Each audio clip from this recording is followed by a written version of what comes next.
They didn't tear the check because it was fake. They tore it because he didn't look like $10 million. The sound came first, a sharp rip, then another. Not shouted, not accidental, slow, deliberate, loud enough that every conversation inside the Fifth Avenue bank died at once. A black man stood at the counter frozen as 4 pieces of a $10 million check fluttered down his chest and slid onto the marble floor like fallen leaves. "You must think I'm stupid," the bank manager said, her voice calm practiced. "No one like you walks in here with a check like this."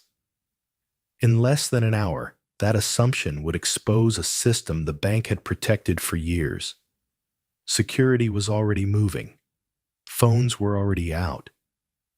And somewhere in the back of the room, someone whispered, "Oh my God." 45 minutes later, her boss would walk through those glass doors, recognize the man instantly, and say one word that would detonate the room. "Sir." But right now, there was no sir. There was only accusation. Ethan Brooks had chosen this bank on purpose, not because it was prestigious, not because it was convenient, but because it was public. He could have wired the money. Of course he could have. The acquisition closed 3 days earlier. His attorneys had asked him twice if he was sure. His accountant once. Yes, Ethan said every time. Because there was something important about walking into a bank in broad daylight, placing earned money on a counter, and being treated like you belonged there. His father used to say, "If you earned it, don't hide it." Ethan had earned it. 7 years of 18-hour days.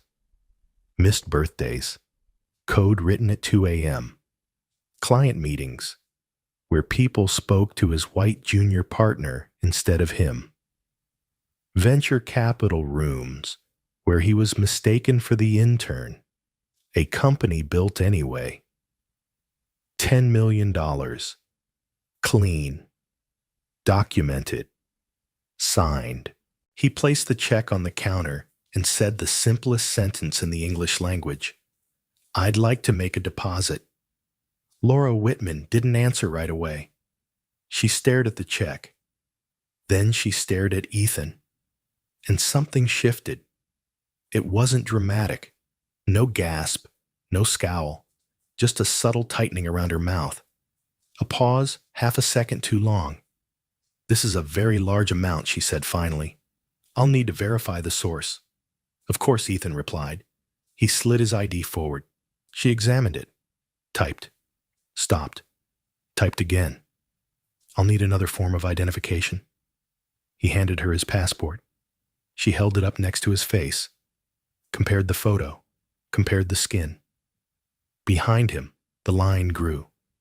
2 customers earlier, a white man had deposited 6 figures with a single ID and a joke about the markets. No one asked where his money came from. Ethan felt the familiar pressure settle in his chest. The quiet exhaustion of knowing the test had already started. "Is there a problem?" he asked. Laura smiled thin and professional. "We're just being careful." Careful.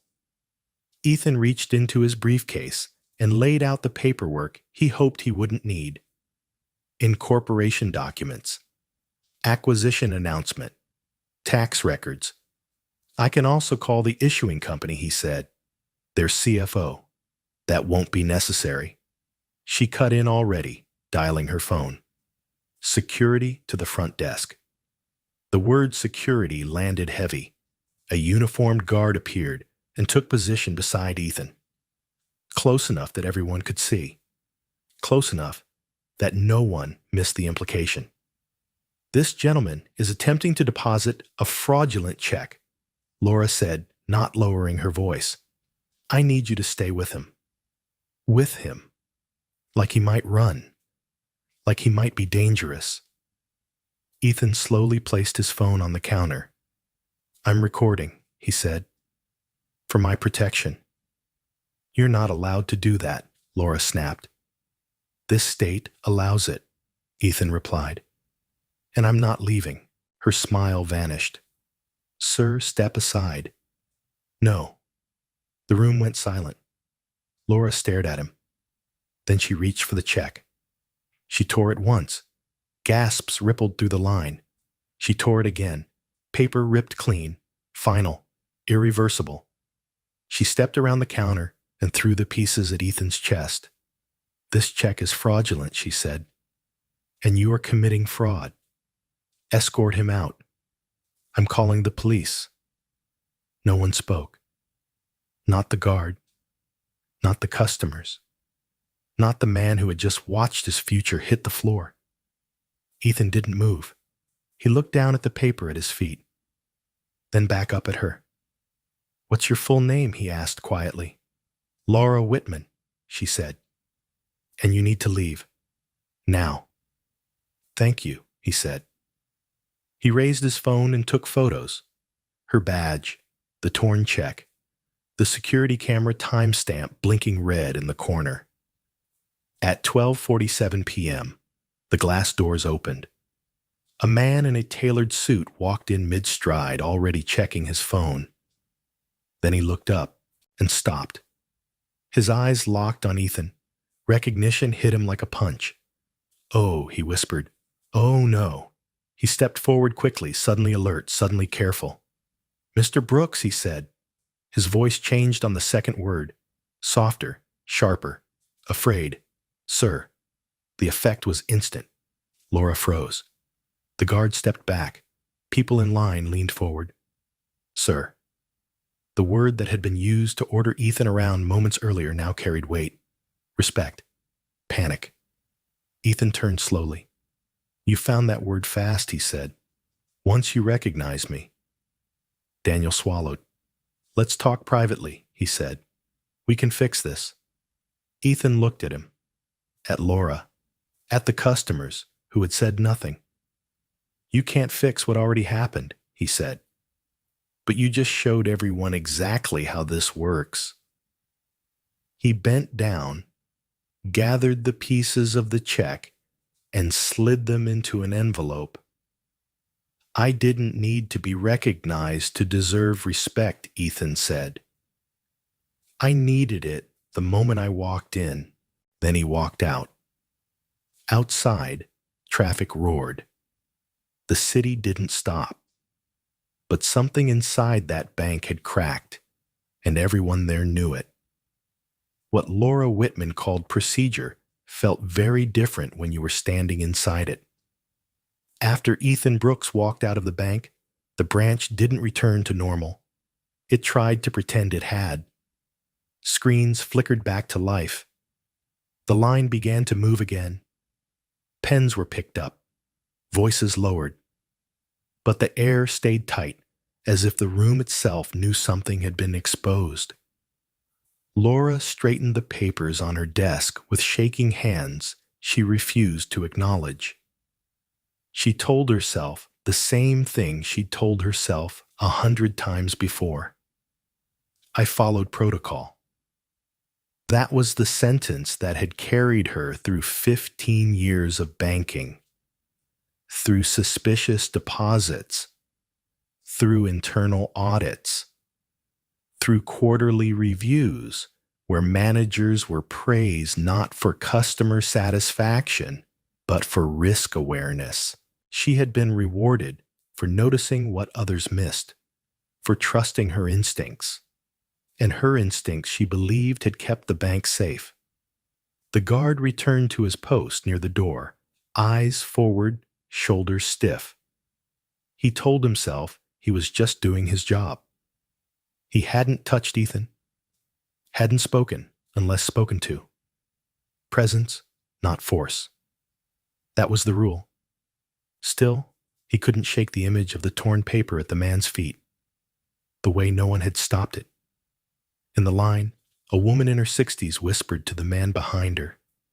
That didn't feel right. He nodded once, but said nothing. Saying something would mean stepping into it, and stepping into it meant risk. That was how these moments survived. Not through shouting, through silence. Behind the counter, Laura began filling out an incident report. Her fingers moved fast, now practiced.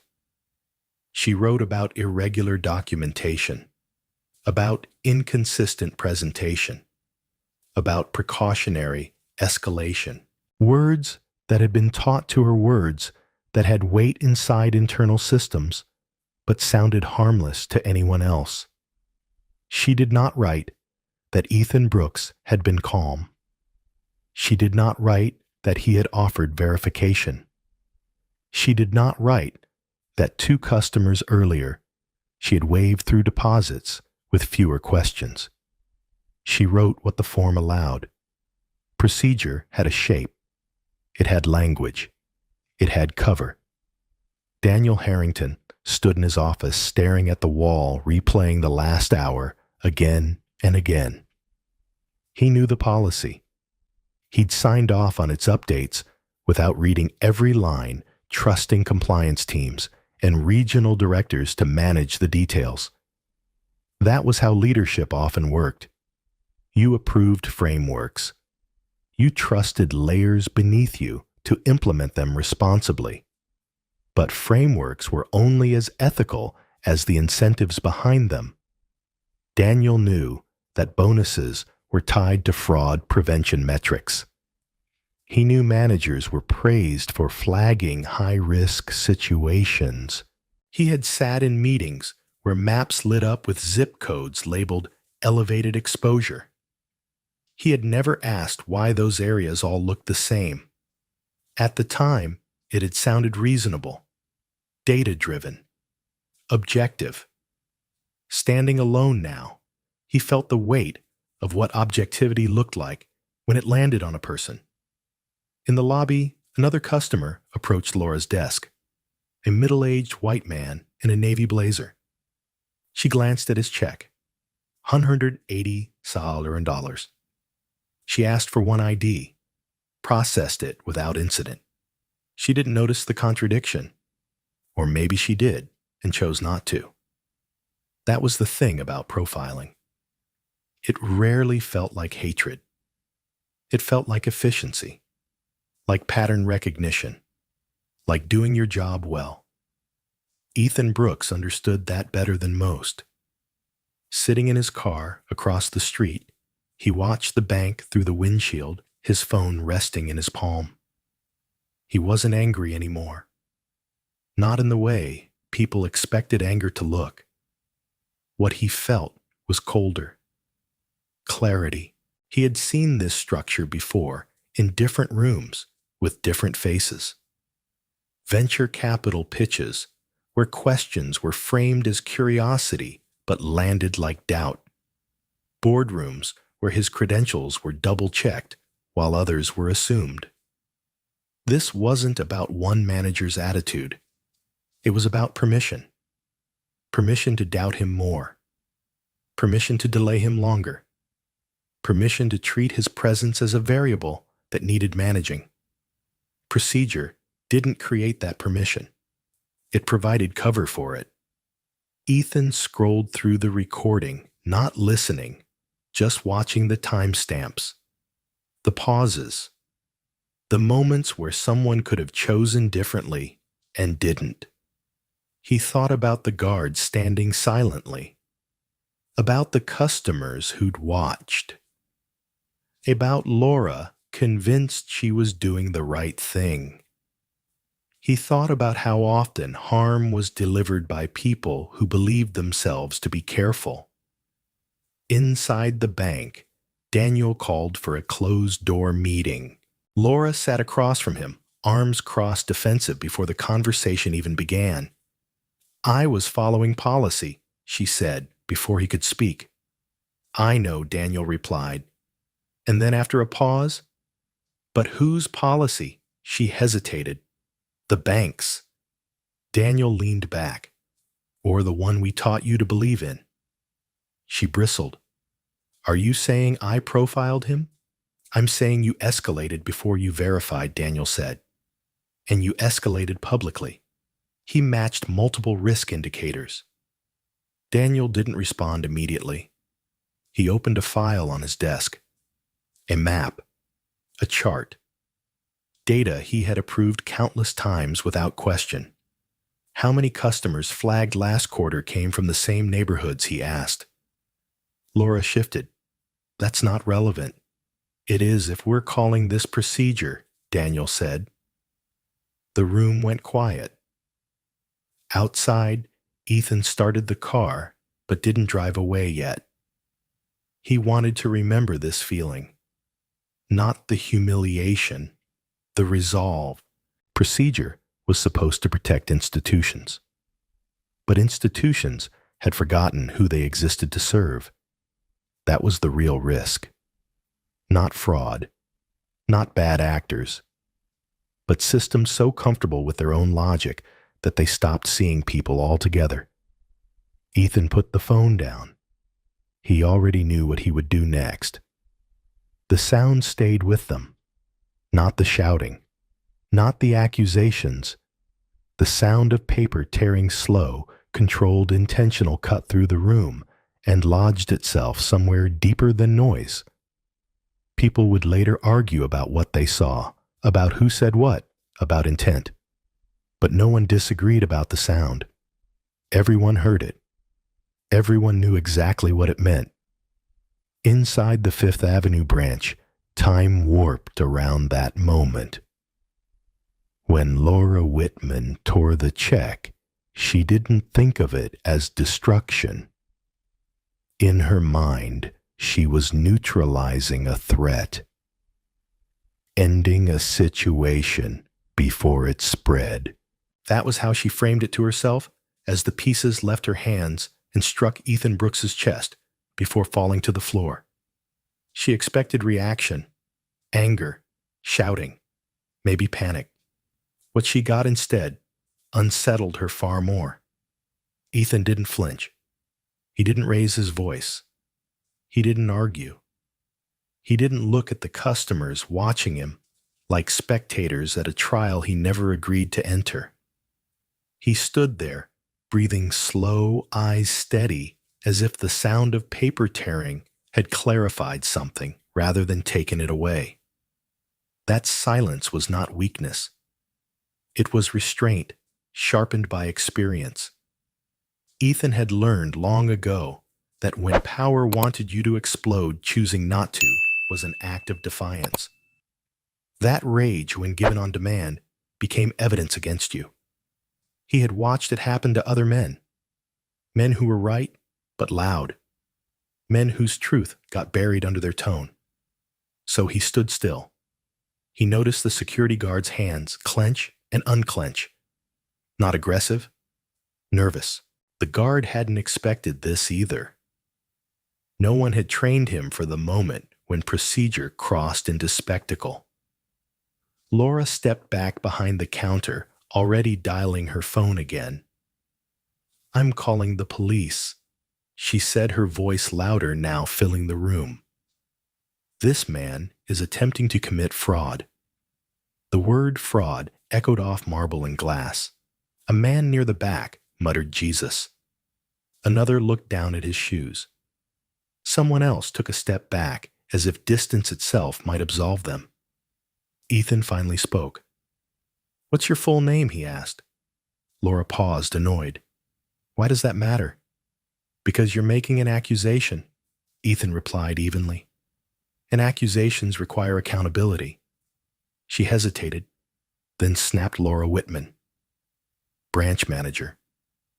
Ethan nodded, committing it to memory. He didn't argue the accusation. He didn't defend himself. He didn't plead. Instead, he lifted his phone and documented everything. The torn paper on the floor, her name badge, the security camera in the corner, blinking red. The timestamp mattered. Ethan knew that. Time turned stories into evidence. Behind him, someone finally spoke. A white man in his late 50s, a veteran judging by the posture and the ball cap tucked under his arm, cleared his throat. "That didn't look right," he said quietly. No one responded. Laura didn't look at him. The guard shifted his weight, but said nothing. The moment passed, fragile and unsupported. That was how bystander courage usually died, not from opposition, but from isolation. Ethan turned slightly, meeting the man's eyes, and gave a small nod. Not gratitude, recognition. It mattered more than applause. The police were never called. At 12:47 p.m., before Laura could finish dialing, the glass doors opened, and Daniel Harrington stepped inside. The change in him was immediate and visible. Ethan watched Daniel's face register the scene in pieces. The paper on the floor, the posture of the guard, Laura's rigid stance, and then recognition. Daniel's steps slowed. "Oh," he said under his breath. The word "sir" followed seconds later, and with it came an audible shift in the room. The tension didn't vanish. It reoriented. Now there was embarrassment, fear, calculation. Laura looked between them, confused, searching Daniel's expression for reassurance and finding none. Ethan let the moment hang. "You tore my check," he said calmly, breaking the silence, "in front of witnesses, and accused me of a felony." Daniel opened his mouth to respond, then closed it again. He glanced down at the floor, at the pieces of paper he now recognized not as a threat, but as a catastrophe. "We can fix this," he said finally. "I'll have a cashier's check issued immediately." Ethan shook his head. "That's not fixing it. That's covering it." Daniel stiffened. "Sir, please. Let's talk privately." Ethan's gaze swept the room. The customers. The guard. Laura still standing arms crossed, trying to look composed. "No," Ethan said. "What happened wasn't private." He bent down and gathered the pieces of the check himself. The act was deliberate. Each fragment lifted carefully as if it were something fragile rather than destroyed. When he stood, he held them in an envelope neat and contained. "This sound," he said, tapping the envelope lightly, "that's what people are going to remember." Daniel frowned. "What do you mean?" Ethan met his eyes. "You think the accusation is the problem. It's not. Accusations can be disproven. That sound can't be undone." The room was silent again. Ethan turned to Laura. "You didn't ask who I was," he said. "You decided what I was." She scoffed. "I was doing my job." Ethan nodded once. "Then your job is broken." He walked toward the exit, passing the customers, who parted instinctively, now not out of fear, but out of recognition. Not recognition of status, recognition of what had just been revealed. Outside the city, noise hit him like a wave. Taxis, voices, construction, life continuing without pause. Ethan stopped just beyond the doors and took one last look back through the glass. Inside, Laura was still standing at her counter, frozen in a moment she couldn't process. Daniel stood beside her, already on his phone, already thinking about damage control. The guard leaned against the wall, staring at nothing. And scattered across the marble floor, faint but unmistakable, were the remnants of a decision that would echo far beyond that room. The sound of paper tearing had traveled further than anyone there realized, and it was only just beginning to be heard. The word landed differently when Daniel Harrington said it. "Sir." Not as a command, not as a warning, but as recognition. It slipped out of him the way muscle memory does. Automatic condition shaped by years of rooms where power announced itself before introductions were finished.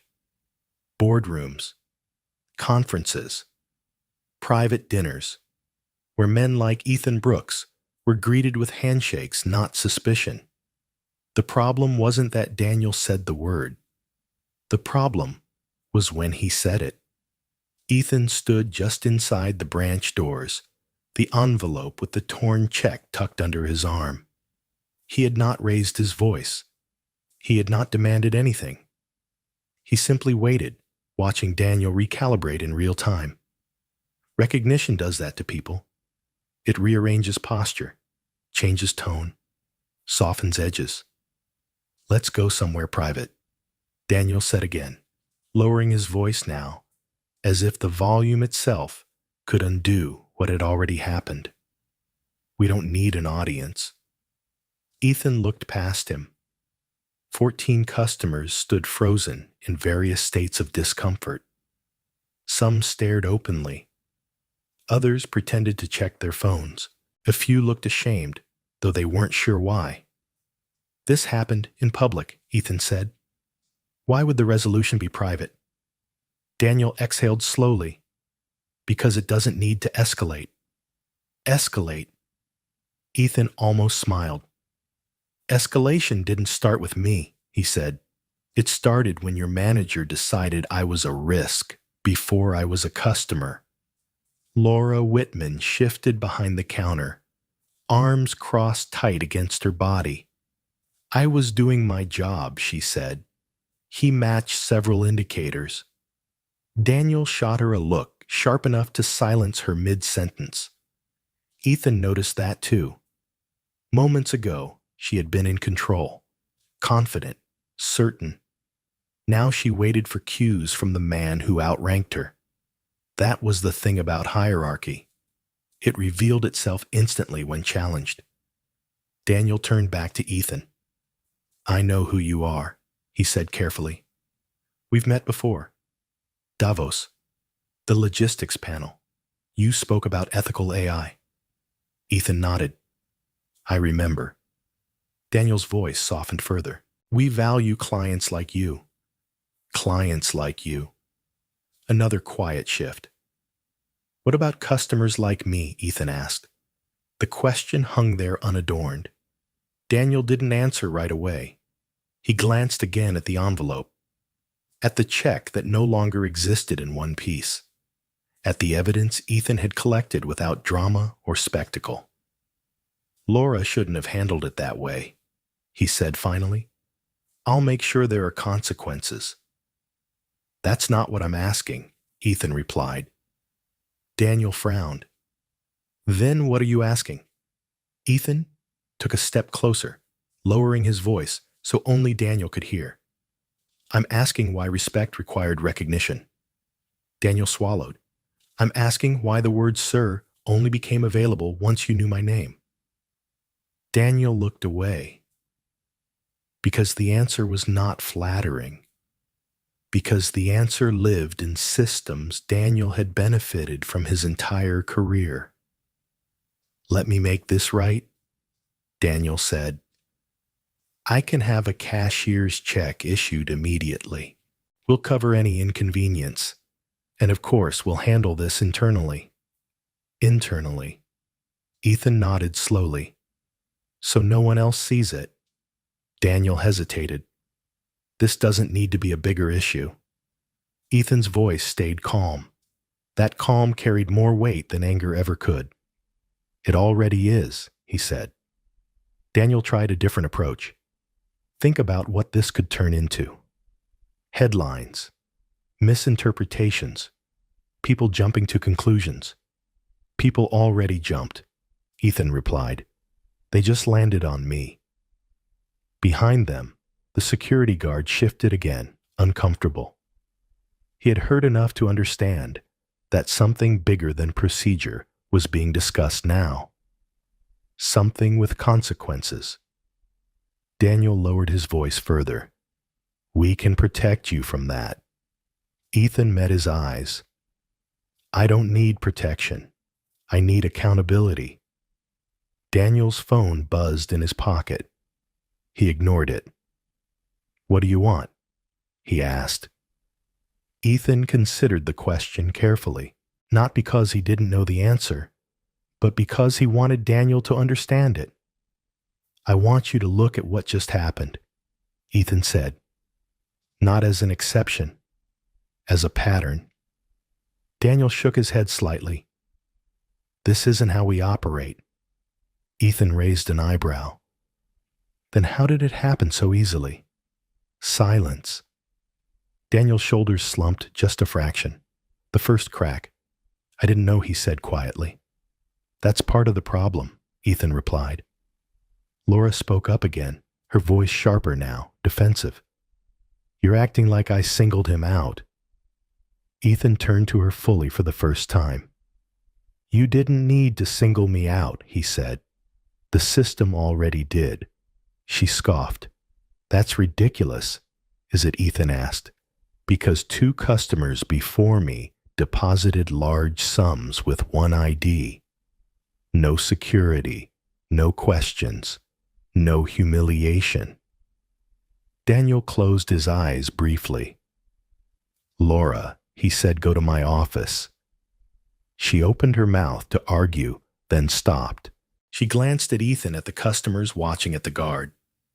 Finally, she grabbed her things and walked away, heels clicking too loudly against the floor. The room felt different without her. Daniel turned back to Ethan. "I'm sorry," he said, and this time it sounded less rehearsed. "I'm sorry it took me recognizing you for me to step in." Ethan studied him. "That apology is honest," he said, "but it doesn't change what it's attached to." Daniel nodded slowly. "You're right." Ethan took a breath. He could feel the weight of the moment settling. This was the point where most stories ended quietly, where settlements were signed, where silence was purchased. He wasn't interested in silence. "I'm not bringing this to hurt you," Ethan said. "I'm bringing it to force a change you can't make quietly." Daniel's jaw tightened. "If this goes public, it should," Ethan said. Daniel looked at him, really looked at him now. Not as a recognized name, not as a powerful connection, as a man who had been wronged and refused to disappear. "Then let's do this the right way," Daniel said. Ethan nodded once. "The right way starts with acknowledging that respect shouldn't require recognition." Daniel didn't argue. Ethan turned toward the doors again, the envelope still tucked under his arm. As he reached for the handle, Daniel spoke one last time. "Sir." The word hung in the air. Ethan paused, then turned back. "Next time," he said, "try saying it before the damage." Then he walked out, leaving Daniel Harrington alone with the realization that the word he had relied on his entire career had just been exposed for what it was. Not respect. A reaction. The shift didn't begin with a headline. It began with an email no one was supposed to send. 3 days after Ethan Brooks walked out of the Fifth Avenue branch, a message landed in his inbox from an address that didn't exist an hour earlier. No signature. No greeting. Just a line of text and an attachment. "You weren't wrong. They trained us this way." The attachment was a PDF, 67 pages, internal, marked confidential. Ethan opened it slowly, not because he was afraid of what it might contain, but because he already knew. The language was careful, clinical, detached. Phrases like elevated exposure areas, non-traditional customer profiles, inconsistent presentation. Pages of charts and heat maps that looked neutral until you noticed how neatly certain neighborhoods were outlined. How often the same zip codes appeared. How frequently discretion was encouraged when transactions felt off. Nothing in the document mentioned race. Everything in it relied on it. Ethan leaned back in his chair and closed his eyes. He thought of Laura Whitman, saying she was just doing her job. of Daniel Harrington, insisting this wasn't how the bank operated, of the word "sir" arriving only after recognition had unlocked it. The system hadn't malfunctioned. It had worked exactly as designed. By the end of the week, the story was no longer his alone. A journalist reached out, then another, then a third. Ethan chose one. He shared the recording, the photos, the torn check. He shared the manual last. When the article went live, it didn't lead with outrage. It led with a question. Why did Respect arrive 45 minutes late? People answered in the comments. Not with opinions, but with stories. A contractor in Brooklyn asked why he needed 3 forms of ID for a $15,000 deposit. A retired teacher described being escorted to a side office for verification while others waited openly. A small business owner admitted she'd signed an NDA after a quiet settlement because she couldn't afford the fight. They hadn't known each other. They hadn't planned to speak. But they recognized the pattern the moment it was named. The bank responded with a statement, then another, carefully worded, apologetic without admitting fault, promising reviews, promising training.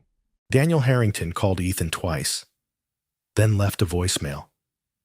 This has gone further than we expected, he said. We need to talk.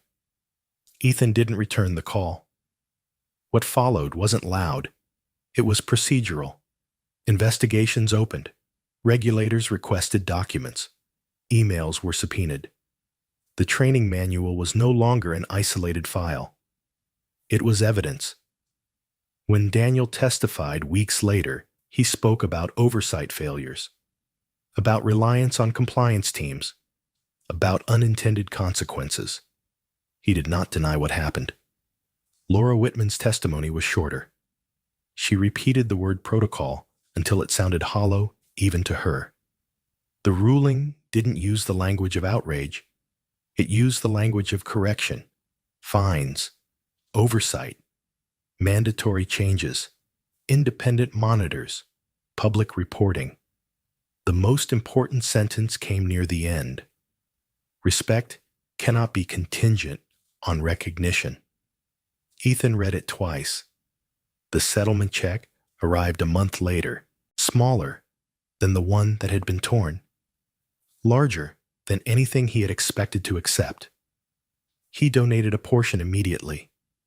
Legal aid, financial literacy programs, an initiative focused not on teaching customers how to behave in banks, but teaching banks how to behave around people. He called it Minute One. The idea was simple, radical only because it shouldn't have been. Every customer enters with dignity, no credentials required. The training sessions were uncomfortable. Bank employees sat in rooms and watched footage, not just his, others. Ordinary moments that revealed extraordinary bias. They listened to customers describe the feeling of being treated as a risk before a person. Some crossed their arms. Some looked away. Some cried. Change never arrived all at once. It never did. Months later, Ethan walked into a different bank in a different city. Chicago this time. A smaller branch. No cameras. No press. He stood in line behind a woman depositing a modest check. The teller smiled, chatted, took her ID, thanked her. When it was his turn, Ethan stepped forward and placed a check on the counter. A new contract, a fraction of the last one, still substantial.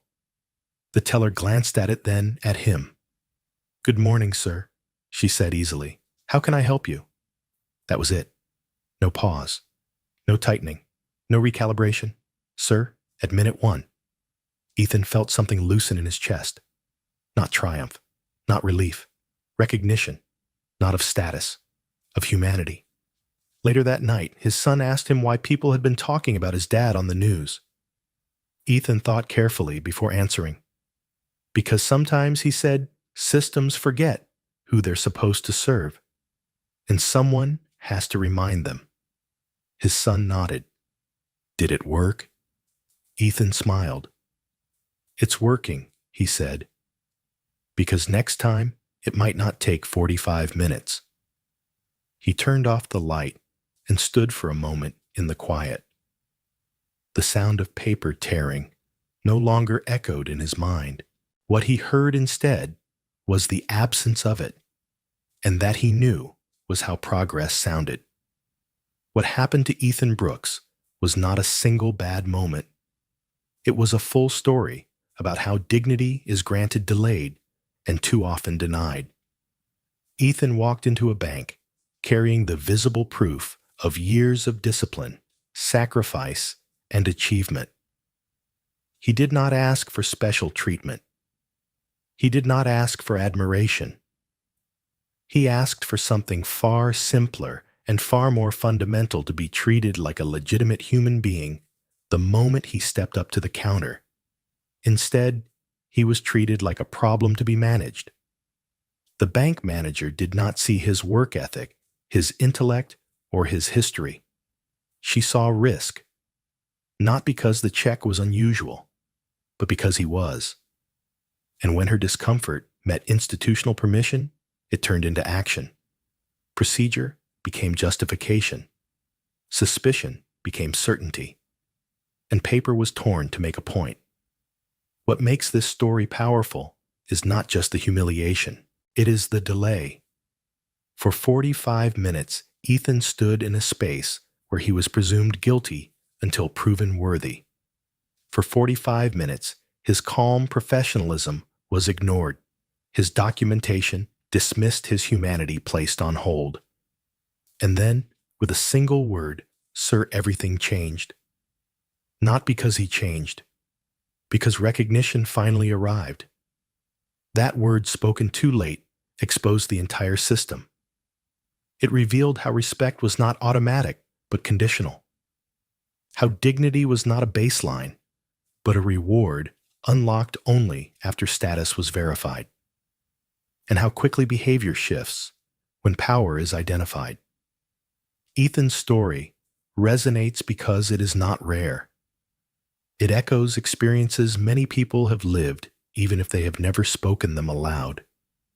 Moments where you realize the rules apply differently depending on how you look, where you come from, or how familiar you seem to those in charge. Moments when silence feels safer than resistance, and compliance feels easier than confrontation. But Ethan chose another path. He did not shout. He did not threaten. He did not demand revenge. He documented. He waited. He spoke clearly. And when the moment came, he refused to accept a quiet resolution designed to protect the institution rather than correct it. That choice is where the story truly turns. Because accountability is not loud. It is persistent. It is uncomfortable. It asks questions systems are not designed to answer. And it forces change, not by spectacle, but by exposure. The lesson here is not about banking. It is about power. Power decides who is believed, who is questioned, and who must prove themselves. And power often hides behind language like procedure policy and best practice. But those words mean nothing if they consistently land on the same people in the same way with the same outcomes. The deeper lesson is this: respect should never require recognition. In your own life, this story asks you to reflect. When do you assume instead of ask? When do you stay silent because speaking feels inconvenient? When do you benefit from systems you've never questioned simply because they work for you? And if you are ever in Ethan's position, it offers something just as important: a reminder that composure is not weakness. Documentation is not paranoia, and standing your ground does not require raising your voice. Dignity is not something you beg for. It is something you carry even when others refuse to see it. Progress rarely looks like instant justice. More often, it looks like one person refusing to accept that's just how it is. One person insisting that minute 1 matters more than minute 45. One person reminding a system that people are not risks to be managed, but human beings to be respected. If this story moved you, if it made you think, or if it reflected something you've experienced or witnessed, then stories like this matter. They deserve to be told. They deserve to be heard. And they deserve to keep going. If you want to support this channel and help us continue creating powerful, meaningful stories that challenge assumptions and spark real reflection, please subscribe. Your support gives us the motivation to keep telling stories that don't look away when things get uncomfortable, and that remind us all why dignity should always come first.